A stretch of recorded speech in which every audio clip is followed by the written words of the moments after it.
আপনি একজনকে প্রচন্ড মিস করেন। সারাক্ষণ তাকে সোশ্যাল অ্যাকাউন্টে ট্র্যাক করার ট্রাই করেন। সেটা হতে পারে ফেসবুক, ইনস্টাগ্রাম, হোয়াটসঅ্যাপ বা সিমে কল দেয়া অথবা যেকোনো মাধ্যমে অন্য কারো সাথে এঙ্গেজড হয়ে মানে কাউকে ট্র্যাক করার ট্রাই করা, তাকে আপনার ফিলিংসটা বোঝানোর ট্রাই করা। কিন্তু সে যখনই আপনি কোনোভাবে তাকে নক করেন, সে যদি আপনাকে ব্লক করে বারবার, অপমান অপদস্থ করে, ঘুরে ফিরে যদি আপনি তার কাছে বারবার যান, তো আপনি ওর কাছে এমন ভাবে সস্তা হবেন যে আপনার লাইফের কোনো মূল্য ওর কাছে নাই।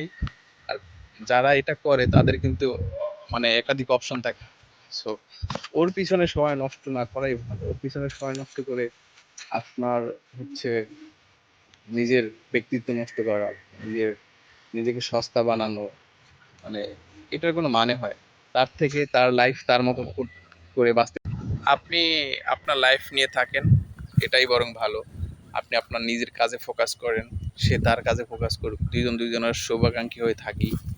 এরকম একটা মন মাইন্ড সেট করেন যে যে মানুষটা আপনার না সে মানুষটা আপনার কখনো হবেও না। আর মেয়ে মানুষ সবসময় বেটার একটা অপশন নিজের হাতে সবসময় রাখে।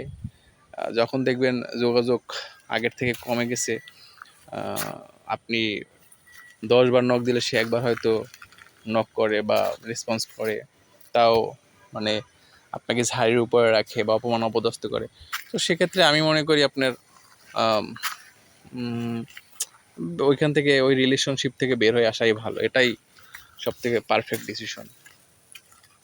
সো বলদের মতো তার পিছে গুড় গুড় গুড় না করে নিজেকে নিজের মতো করে গড়ে তুলুন, এটাই ভালো।